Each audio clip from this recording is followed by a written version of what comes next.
Thank you so much. We are so thrilled to be here today. Thank you for having us.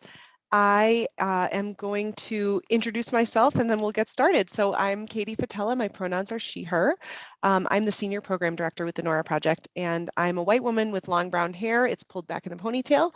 I'm wearing a white Nora Project t-shirt with the logo and red framed glasses, and I'm sitting in front of a pastel colored virtual background.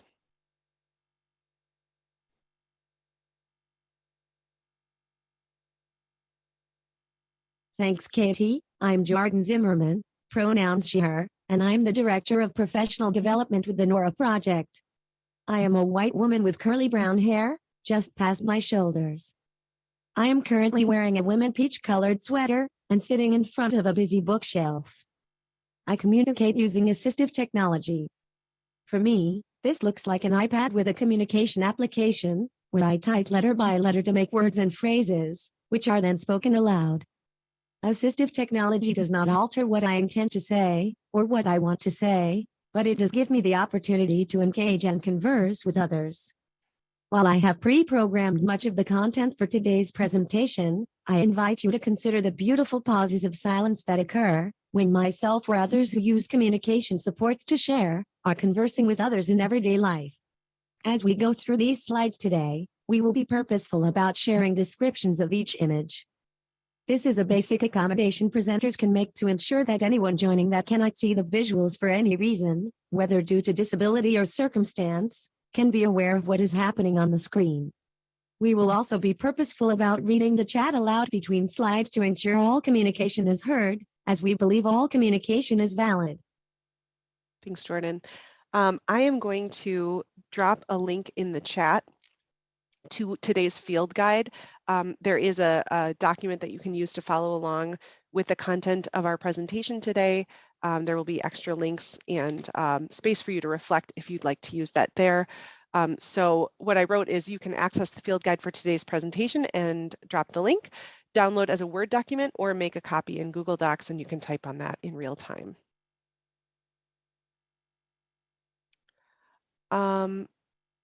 Gwen shared, I'm unable to access Google Docs. Okay, Gwen, maybe Arlen, if you wouldn't mind downloading it as a Word document and throwing a file in the chat for us, we'd appreciate it. Yep, I can work on that now. Thank you.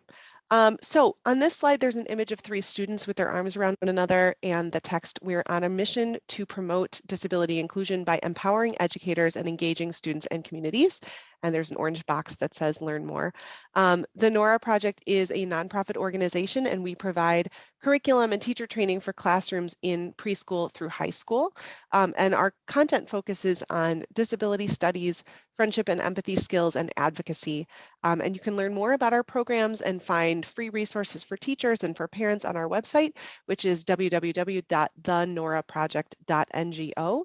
And if you're interested in learning more about our school programs, you can contact either of us for more information, and our contact information is on your field guide, so you have that at your disposal. So now I'm going to read the chat before I move on. Gwen said, thank you for sharing. Arlen shared Anne said, I can't make a copy, not a choice. Apologies.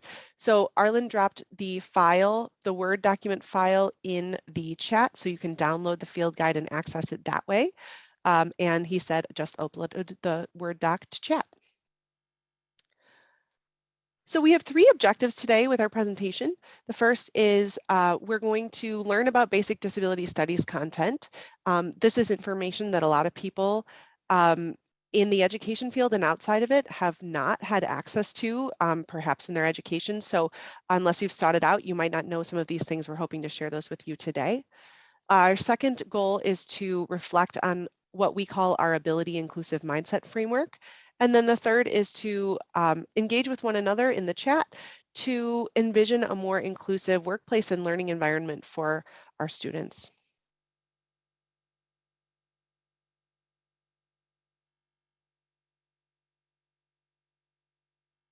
On this slide, there are 2 icons representing wheelchair users. The one on the left is the traditional accessibility symbol, and the one on the right is called the accessible icon. The traditional symbol communicates a sense of dependence and confinement, playing into the societal stigma around disability as something tragic or unfortunate. But the image on the right turns that upside down and communicates a sense of agency, activity, and independence. We want to ensure that the imagery we use and the language we use when discussing disability promotes that more progressive view of disability as an identity and a natural part of human diversity. The imagery on this slide gives us a nice starting point as we dive into our disability studies content. Today we'll share information that challenges societal views on disability, so having this accessible icon in the forefront of your mind will be a nice foundation for what you learn. Let's relate that to the stigma that typically surrounds the term disability.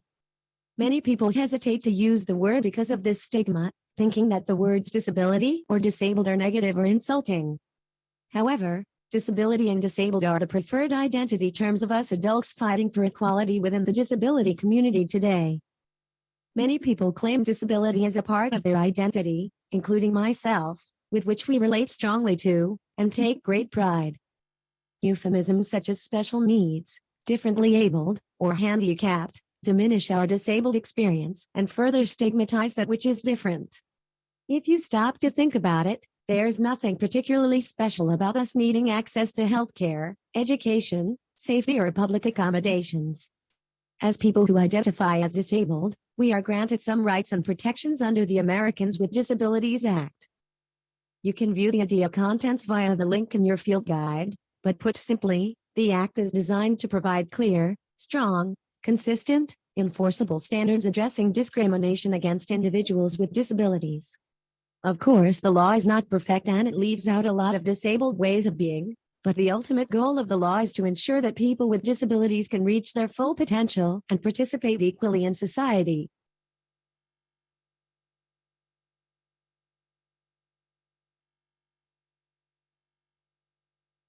Next, let's dispel some myths and misunderstandings wrapped up in disability. First, even though disabled people are marginalized in a way that may force us onto the sidelines or out of sight, it is untrue that disability is unusual. Disability impacts 1 in 4 people worldwide. That's 20% of the world's population experiencing disability, and this number continues to grow. So, disability is everywhere, whether you're aware of it or not, making it even more important to understand so that we can demonstrate respect and create a more inclusive world. Another myth is that disability is tragic or unfortunate, and that disabled people would prefer to be non-disabled. Disability is so much more complex than this. Disability can certainly be challenging, and disabled people may feel a range of things about their disability, from great pride to grief. Just like any other identity part, the way people feel about and claim their disability can change over time, and the way a person experiences disability can also change over time.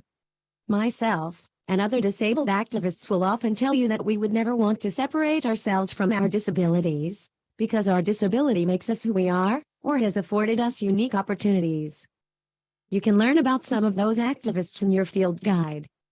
Regardless of how an individual feels about their disability, it's important to avoid using terms that paint disability in a negative light. Terms like suffers from or wheelchair-bound perpetuate the negative stigma around disability. Disability is neutral, so we want to use neutral language to describe it. Finally, we must understand that the disability community is not a monolith. This, of course, is true of all diverse communities. Identity exists on a spectrum. So, what is true for one disabled person may not apply to the next, and a vast amount of diversity exists within disability. For instance, a person can be born with a disability or acquire it.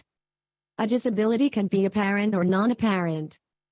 A disability can be long-lasting or temporary. Another common difference centers around language preferences. Some folks prefer identity-first language such as, I am disabled or I am autistic, while others prefer person-first language such as, I have a disability or I have autism. You'll notice we switch back and forth to honor both. And every person has different accessibility needs and preferences. Sometimes, these needs may conflict with another person's accessibility needs. So, a good rule of thumb is to ask a person about their preferences and how they can be accommodated. Do not make assumptions based on what you think is politically correct or helpful, and refrain from correcting or tone policing disabled people.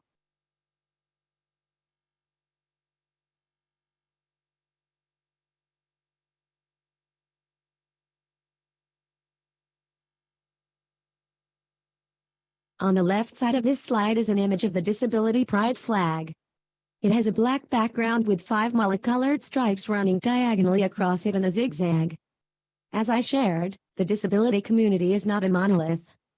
There is an incredible amount of diversity within the community, and disability is intersectional with all other identities: race, gender expression, religion, ethnicity, sexual orientation, etc. Anyone can experience disability at any point in their life, be it temporary or long-lasting. The image on this slide is the Disability Pride flag, which was created by Anne McGill, who is, herself, a disabled woman. Most people will recognize the universal accessibility symbol, the blue background with an image of a wheelchair user, as the key symbol of disability, but it leaves out the diversity of the disabled experience. The symbolism in the flag is rich. The black field representing ableism that has led disabled people to lose their lives due to illness, negligence, suicide, and eugenics. The lightning bolt represents the ways that disabled people have to adapt themselves or their plans to navigate in an accessible society, and the creativity with which they move around and past barriers. Each color from left to right represents a category of disability, which include mental illness, neurodiversity, intellectual and developmental disability, non-apparent disability, physical disability, and sensory disability. The parallel stripes represent solidarity within the community, despite differences. We've added chronic illness at the bottom of the list. While it's not represented on the flag, people with chronic illness often identify as disabled, but might identify with one or more of the other categories. Ultimately, what we want you to walk away with is an understanding that disability is an individual experience. Often people hear a diagnosis and believe that they can infer everything they need to know about that person, but a particular diagnosis offers limited insight into a person's needs and capabilities, and definitely won't tell you much about who they are as a person.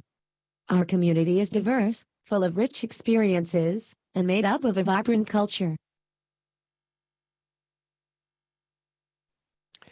Okay, so on the right side of this slide is a thumbnail image of a video clip, and it pictures a wheelchair user at the base of a set of stairs.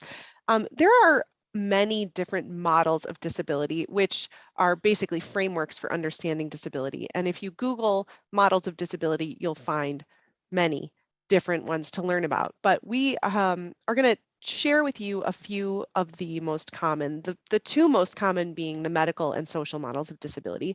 I am going to play this short video clip to give a nice overview and comparison of those two models.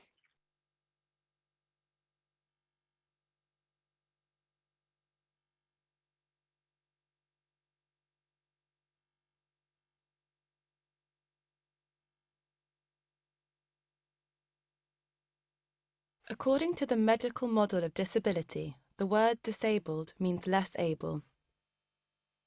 Less able to achieve your potential, less able to have meaningful relationships, less able to play an active part in the world around you, and that this is just your bad luck. This outdated view of the world puts the responsibility of overcoming disabling barriers on the person with an impairment. But this idea is changing. The more modern social model of disability says that a person doesn't have a disability, but that they are disabled. They are disabled by society. It is the attitudes and physical barriers imposed on them by society that prevents them from achieving their potential. The social model was developed by disabled people and their allies to help them take action against discrimination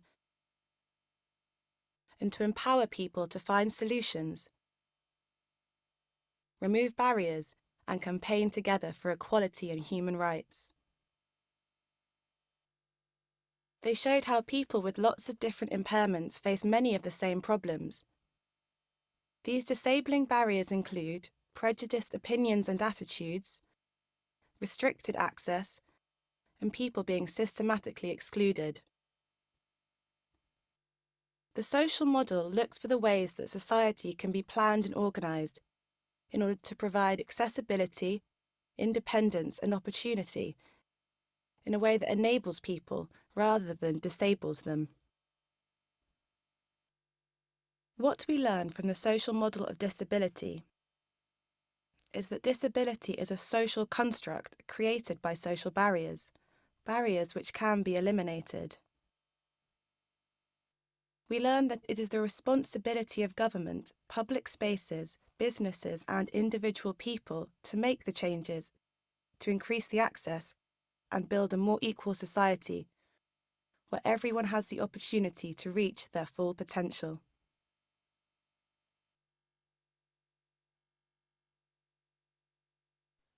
So we're always curious about whether this is new to people, if the medical and social model, if you've heard of those before. I know that when I was beginning my journey about learning about the disability community, I had not known about these two ways to understand disability before, and learning about the social model was really transformative for me.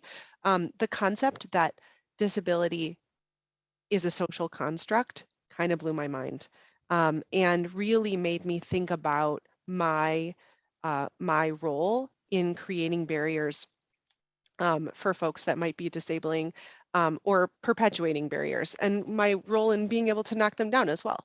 So in her new book, there's a new book by Emily Ladau. It's called Demystifying Disability. She writes about these two models, and she explains that in reality, neither of the two models can exist independently. As she puts it, I'll quote her, Sometimes I'll try to reach something I dropped on the floor and complain loudly while I struggle to pick it up. In those instances, my perception of disability is based on my impairment and physical experiences. But when I encounter a restaurant that people can enter only by using steps, my physical limitations or sensations aren't the issue. Instead, it's attitudes and obstacles beyond my control that are disabling. So with that anecdote in mind, a third model to take into consideration is called the biopsychosocial model of disability, which acknowledges that impairments can impact a person's quality of life and that they may desire medical intervention or may require medical intervention, but it also allows for an individual to identify strongly with their disability and to recognize that societal barriers are disabling as well. So that biopsychosocial model really gives more of a holistic view of disability. I'm going to read the chat quickly before we move on. D Flag says, no, have not heard. Gwen shared, I had not heard of this either. And Sharon shared, have heard of the models, just not by titles. Thank you so much for all of your sharing.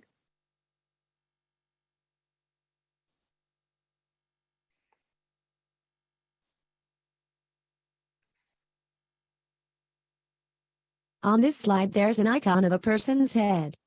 At the top of the skull is a circular dotted outline with a pencil icon inside, representing reflection. What have you learned so far, and what are you still wondering?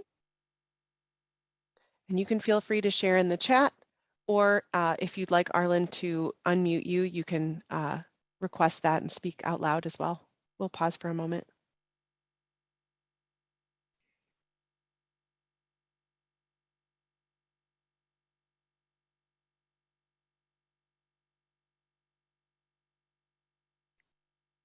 And if you'd like to be unmuted, all you have to do is click the raise hand icon at the bottom of your Zoom screen, and I can unmute you.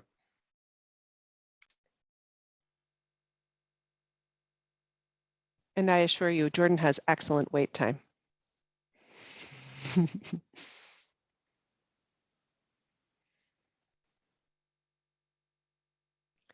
Amy shared, I love the descriptions of the models you've shared so far. Thanks, Amy, for sharing.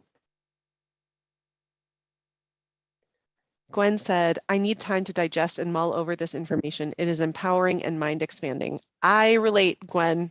It is a lot to take in and a lot to process, and I hope the field guide is helpful with that. Jacqueline shared, it is a lot to think about my role in creating barriers. Never thought about that. Thanks for sharing that, Jacqueline.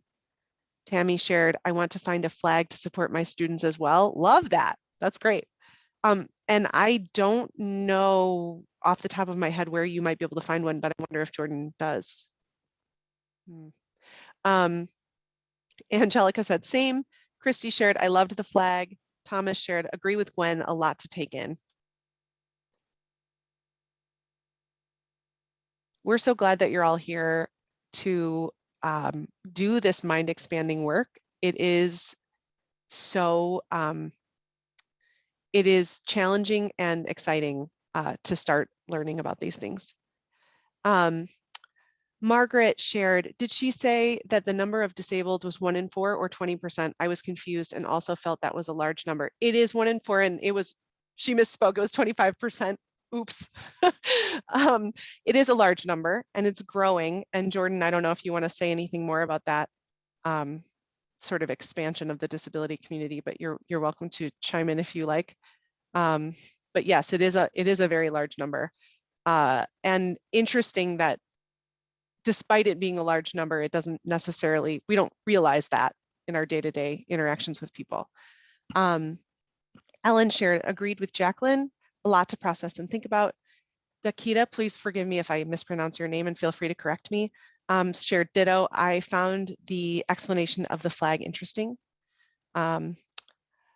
Margaret shared, okay, thanks for clarifying. Tamika shared, I never knew there was a flag. I wish this was placed on businesses like other flags. Yeah, good call. That's a great idea. Cynthia shared, had not heard of the social model. Very interesting, quote, disabled by society. Appreciate new thoughts and expansion on this. There are lots of great resources out there about the social model of disability. I would definitely encourage you to give it a quick Google search to find a few more. And there's a lot of the folks that are advocating on social media talk about the social model a lot. So definitely a good thing to check. Tammy shared, Amazon has everything and put a link to the disability pride flag. Love it. Lindsay shared, I too will need time to look through all and digest it all. And shared, I had an aha moment with the social model information. Never thought about it this way. Same. And Sharon also shared another link to a place to purchase the disability pride flag. Awesome. Thanks so much for all your engagement, everyone. I think we'll move on for the sake of time, but we will have another moment to chat together in a few slides.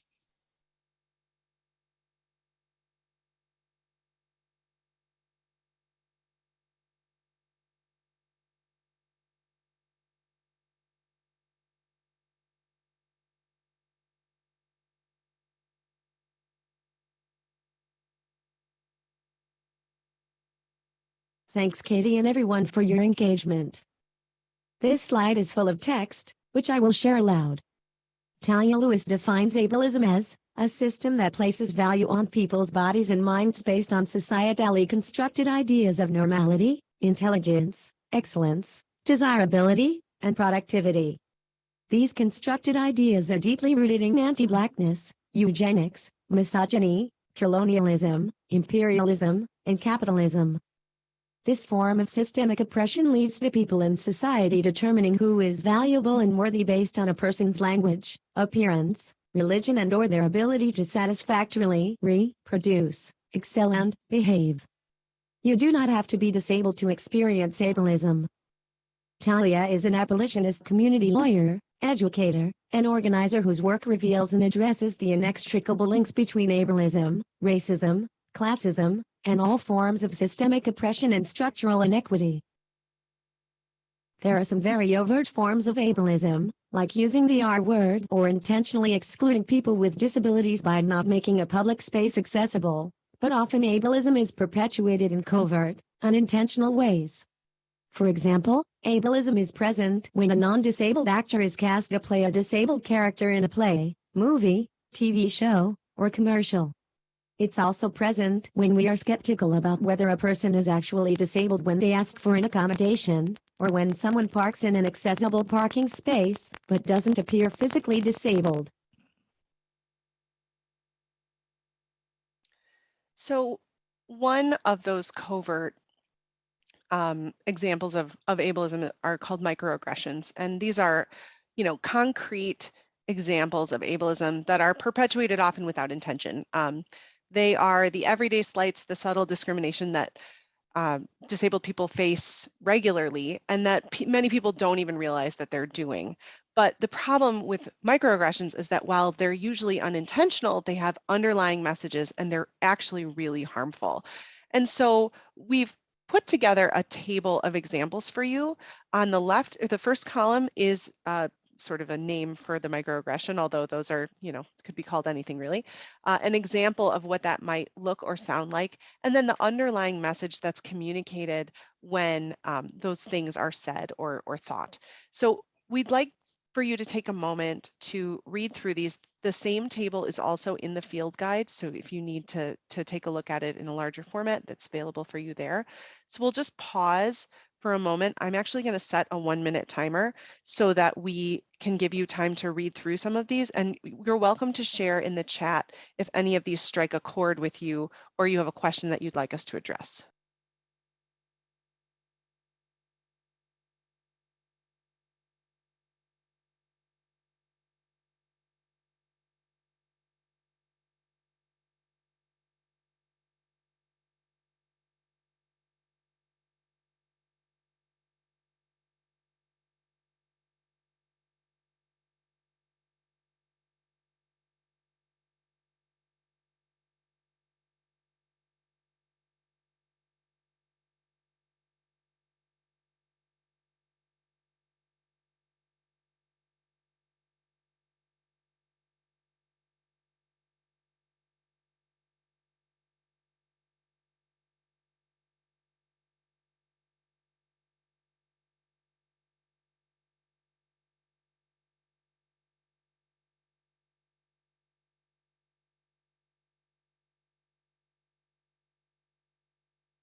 All right, I'm going to go ahead and read out the chat.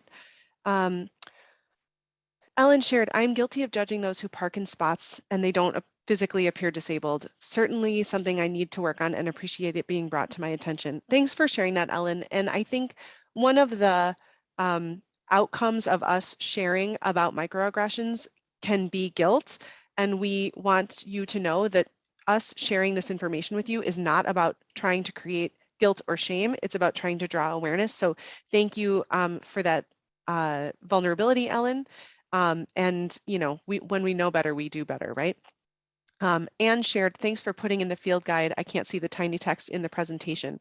A good example, we're trying to model of ways to make our content as accessible as possible, recognizing that some folks might even be joining by phone and might not be able to see this table at all. So if you need that in another format, please don't hesitate to let us know in the chat or feel free to email us after this. So being aware of microaggressions allows us to recognize when we do them ourselves, but it also draws our attention to when others do it. And that gives us a really interesting opportunity to start a conversation or to provide a gentle correction that might educate someone. So for example, if you hear someone say, and I bet we've all heard some version of this in our schools before, you must be a really special person to work with those students. Sure, we've heard that before. You might, instead of just sort of hearing that and passively moving on, you might be able to reply, there's nothing special about me teaching students who have the right to high expectations and accessing challenging instruction. Disability is a natural part of human diversity. It's not confrontational, it's not snarky, it is informative, thought-provoking, and stigma reversing. And Dakita says she loves it. Yes, we want to give you the language and the tools to be able to confront these microaggressions subtly and productively in your spaces. Kara shared, I find the example of students engaging in eye contact a very common one. I have experienced this with my own child in society. It does such a disservice to them. Thank you for putting it out there. And Cynthia shared, that is great.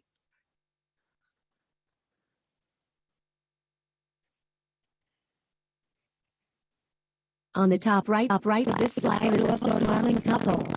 Below Jordyn, is a multicolored pause? image of a person with their face. Sorry, your audio is.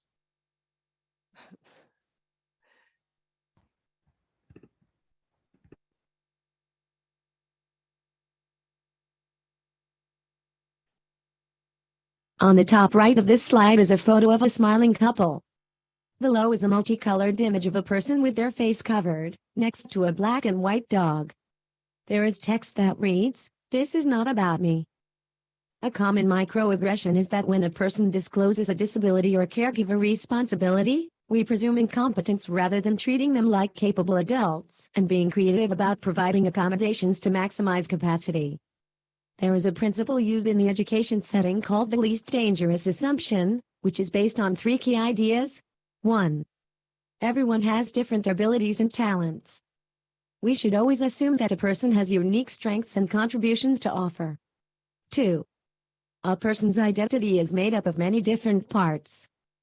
You can't judge a person based on just one part of who they are. Instead, you have to think about the whole person. 3. We all learn better when we participate in our own goal setting. When what we're working on feels important to us, we can work hard to accomplish it. So, we should never decide for another person what's best for them without consulting them first. The couple in the top photo are Squirmy and Grubs, disability advocates and YouTube stars. Shane is disabled and his wife, Hannah, is non-disabled. Hannah is often mistaken for Shane's nurse or caregiver, and Shane is often treated like a child or ignored altogether. When we make assumptions based on a person's appearance, we risk doing harm. The person in the bottom photo is me. The recent documentary, This Is Not About Me, tells the story of how I didn't have access to reliable and effective communication for years, and the assumptions that were made. It goes along with the ascription of ability microaggression, which you may have noticed on the last slide. While the film chronicles my struggles, it is also the story of so many others. When we make assumptions based on misguided stereotypes, we often cause harm. And I'd like to echo the importance of presuming competence as educators. We have the power to shape the way that students see themselves and feel about themselves. And so it is critical that we treat them as capable and independent people, and provide them opportunities to have a voice in their work and what happens to them in their education. And I cannot recommend the documentary enough. It is so important for educators to be aware of the barriers that exist for students. And so that is a great, challenging, but really great way to learn about some of those systems of oppression that exist in so many of our schools. I'm going to read out the chat. Sharon shared garbled, we fixed that. Sherry shared, I'm currently reading Leadership for Increasingly Diverse Students, and in it the author speaks of presumption of competence, which really hit home for me. It's what should be done instead of ascription of ability. Thank you. And then Tara, your chats are going to the hosts and panelists, so I don't want to read your chats out loud unless you mean for them to be shared with the group. So just a note for that. Okay, let's go ahead and move forward. So.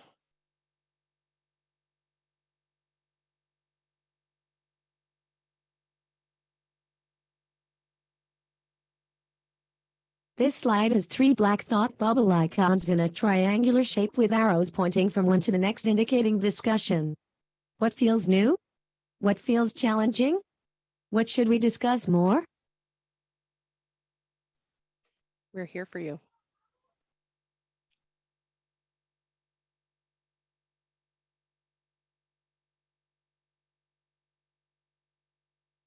Not in a creepy way.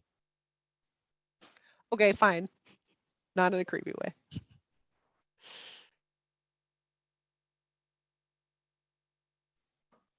All right, it is okay if folks have would like a little more time to process. We'll make sure to leave a little time at the end. So we'll move forward here. So we know that this is potentially new information, and I'm so sorry about the hockey being played in the hallway outside. We're going to shift our focus to mindset. So Carol Dweck's research on mindset, of course, has become ubiquitous, and it's influenced individuals and organizations and schools in a big way. But she offers us really simple advice that at the Nora Project, we've known to be true because we've lived it. So she says in her book, you have a choice.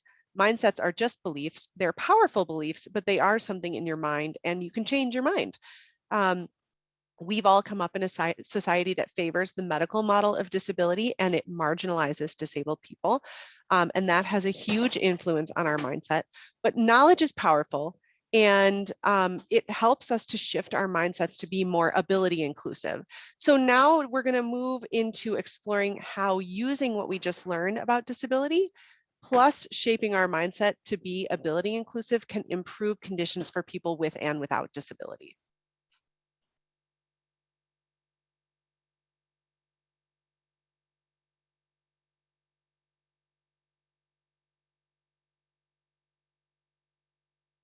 With that, now we'll shift into our second objective and introduce you to a framework that we call the Ability Inclusive Mindset, which is a collection of beliefs and behaviors that help guide our decision-making and the way that we move through the world. This mindset is what we cultivate in our students over the course of a full school year in each of our programs. It's something that is built steadily over time as students engage with one another, learn about disability and difference, and practice empathy. As adults, we can use this ability-inclusive mindset to begin to transform our communities and workplaces. By modeling ability-inclusive behavior and approaching everything we do with an ability-inclusive mindset, we can make our spaces and environments more accessible, more welcoming, and more diverse.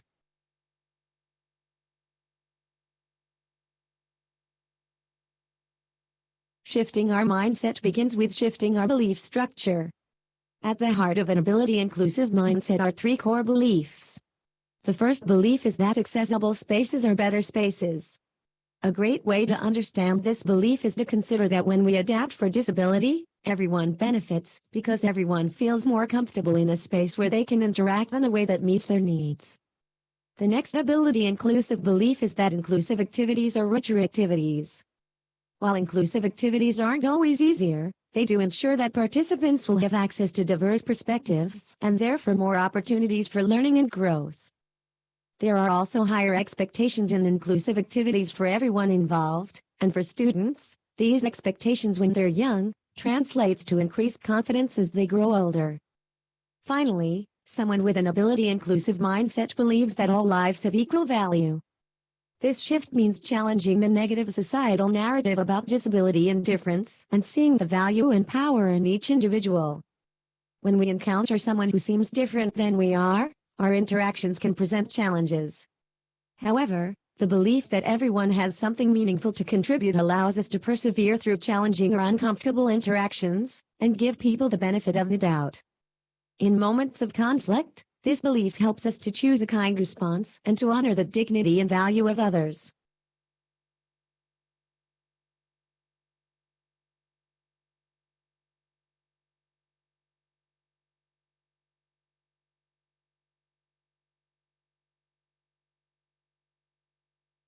And along with those three beliefs, we have three behaviors. First, creativity. In order to be inclusive and design accessible and inclusive spaces and events, we need to plan ahead and be intentional about the design of those spaces and activities. Ask about people's accessibility needs, and look for ways to accommodate them, using tools or adapting activities when needed. Risk-taking is a critical skill for includers. It's a natural human impulse to surround yourself with people with whom you feel you have a lot in common. In order to welcome diverse and inclusive experiences and perspectives, we have to be willing to step outside our comfort zones, meet new people, try new things, and get to know other people's stories. It's important to think broadly about this behavior, considering the things that might subconsciously draw us away from working with certain people. Above all, we need empathy to be inclusive. This means taking time to get to know and understand people, to tune into their feelings, and look for ways to support them when they are in need.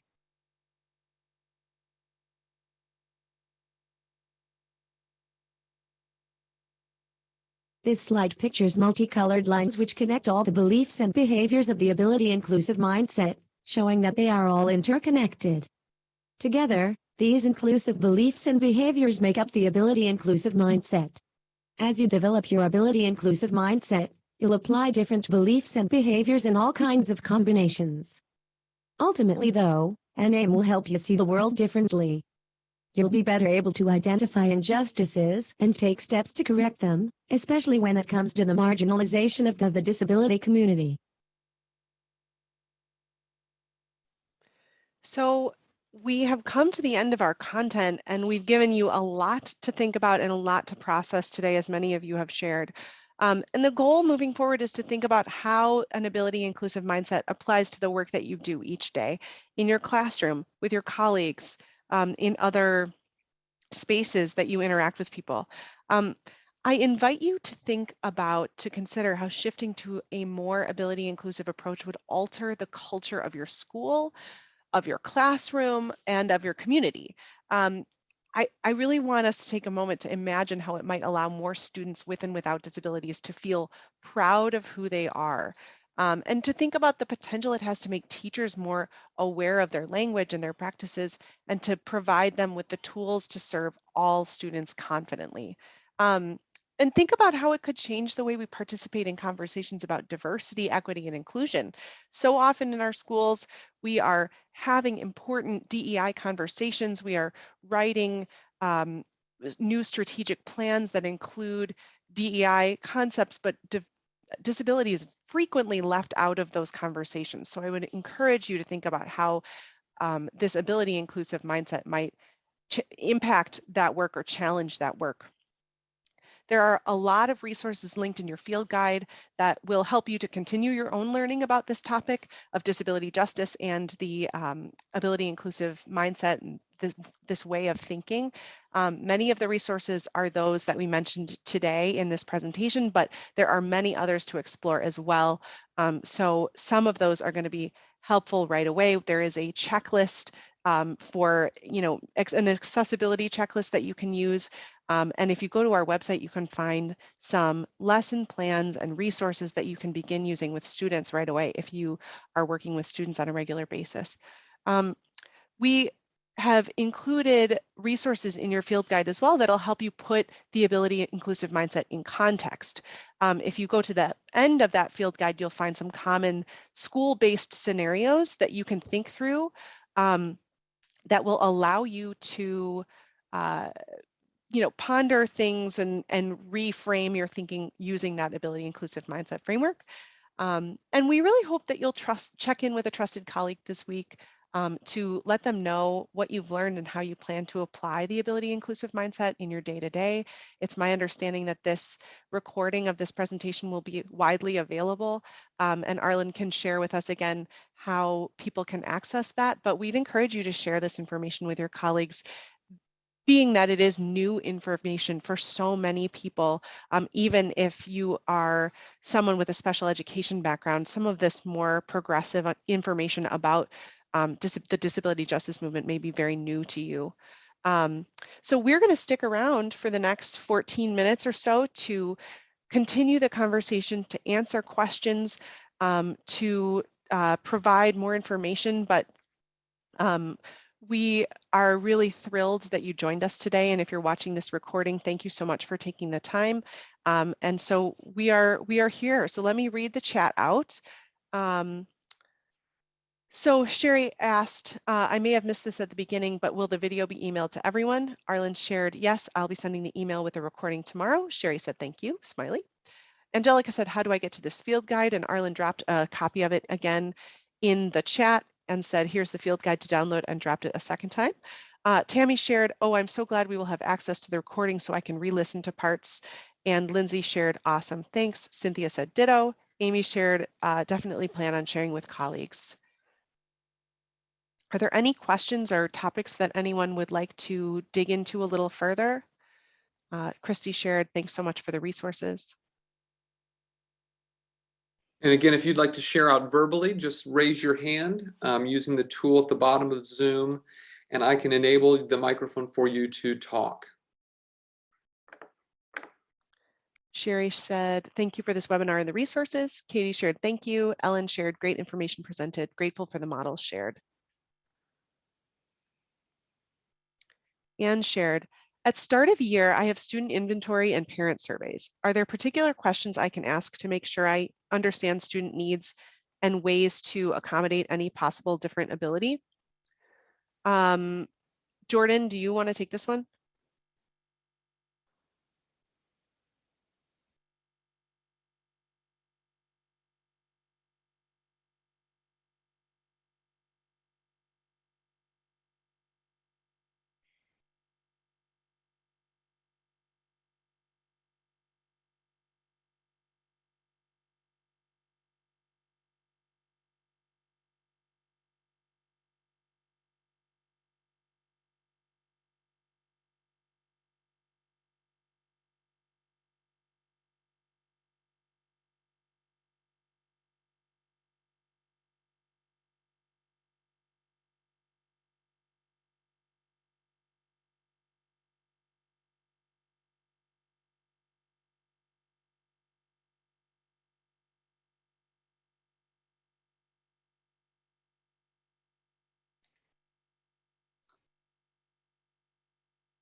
I think you can ask an open-ended question, such as, what accommodations would make the learning process most accessible and engaging?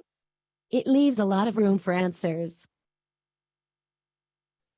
We also have I think there's a lesson on our site, or it might be a blog post. I'll have to look for it. But if you go to the Nora Project website, you can search for it. We have a lesson built into one of our programs that is designed around the question of, or the concept of, what I wish you knew about me. And so it creates an open way for students and parents to share things about themselves with their teacher so that they can feel seen and maybe create space to share things that they wouldn't ordinarily get to know about one another. So I encourage you to take a look at the website for that. Ellen, let's see. I want to make sure I don't miss anything. I can't remember where I left off. Okay, here. Gwen shared, I plan to share with colleagues as well. End of day, third webinar in a row. I am zoomed out. Way to get your professional development done today, Gwen. Angela shared, thank you for this information. Anne shared, for example, I usually have a question such as, please tell me anything you wish me to know about your child. And for kids, I do ask, what do you wish I knew about you? Awesome. I will look at site as well. Thanks for the question about what accommodations.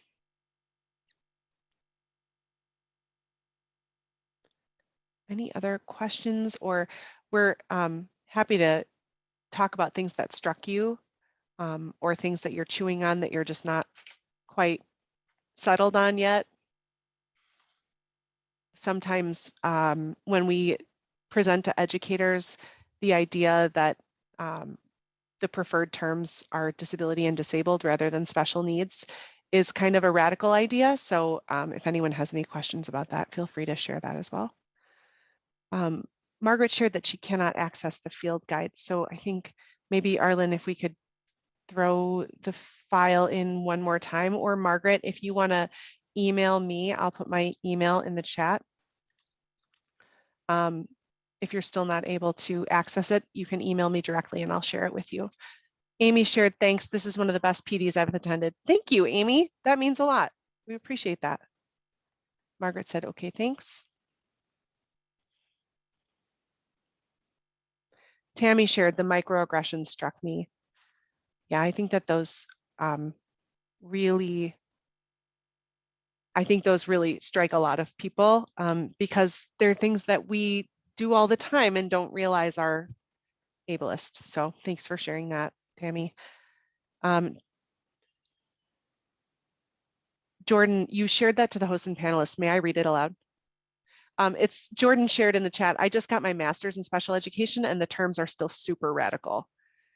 Tammy shared, I have so many moments where students say depressed and OCD, etc. Yes, I think we hear a lot of people say things like that, or like phrases like the blind leading the blind, which have become a regular part of our day-to-day speech. And so for me, excuse me, that is one of the ways that that's been sort of one of the first things I've tried to correct in my personal microaggressions is my day-to-day language. It's an easy place to start. Anne shared, yes, agree. I really appreciate all this information and really feel more aware. And Thomas shared, thank you, and we thank all of you as well.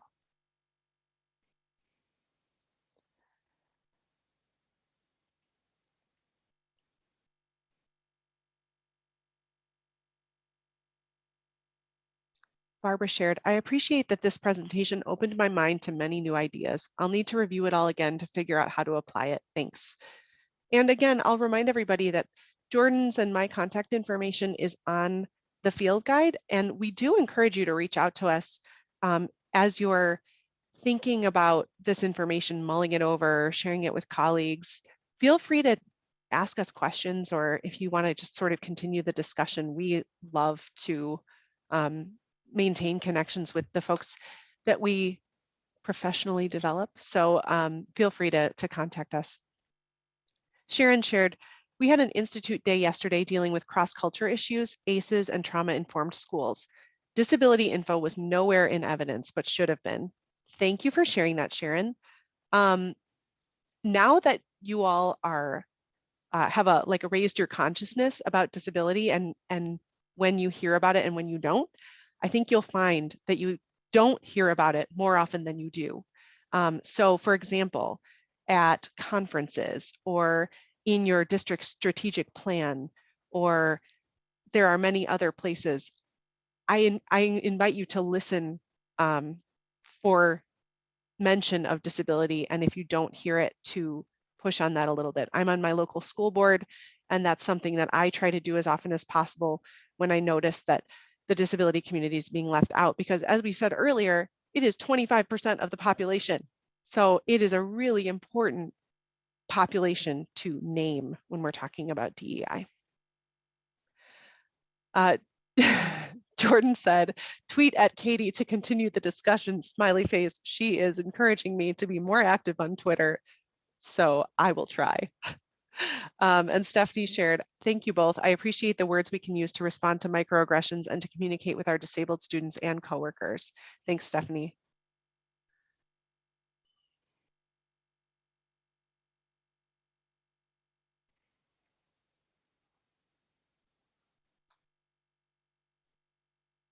All right. Well, we will be here for the next several minutes for anyone that wants to continue to talk, but we really are grateful for all of you for coming. Sandra shared, as an educator who has many years of teaching team taught classes with special education teachers, I have seen many situations that your AIM ideas could have made better. Thank you, Sandra. The poster is in your field guide, so if you want to download it and print it out and put it on the wall, and you can point to it subtly. I was sharing with Jordyn the other day that I thought I would have loved to have the AIM poster printed and put in the room where IEP meetings were held in my former places, my former schools that I've worked in. So, you know, feel free to print that out and stick it up all over the place and use it as a point of reference.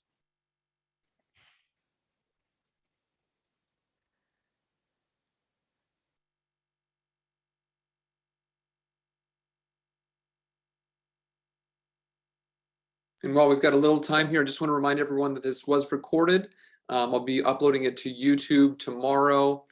Getting a link out to everyone who registered, even if they couldn't attend, they will get a link to the recording. We'll send a link to that field guide as well. Katy, you'll make sure people can make a copy of it or download the Word file if they need that as well. But we really appreciate you both, Katy and Jordyn, and the Nora Project for partnering with us on this important topic. Appreciate everything you've shared. Thank you so much. And just a reminder, you can access our website at thenoraproject.ngo if you're interested in learning more about our programs. We are happy to help. And our resources are actually also linked on the ISB website. So if you are looking for free resources, you can access them there as well.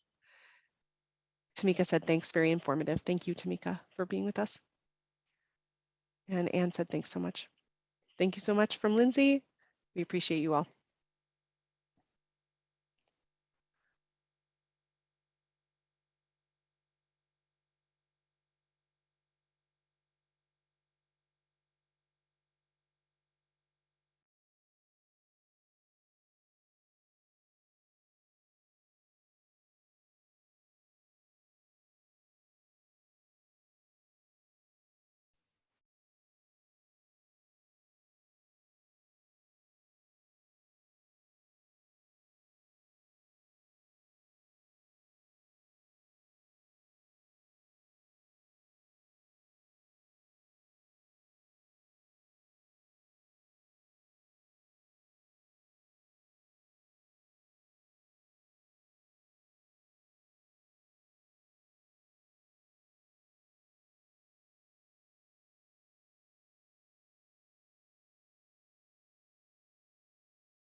Thanks, Cynthia. Thank you for all of your thank you for all the thought-provoking information, she says, and Nicole shares, thank you, lots of info to ponder on.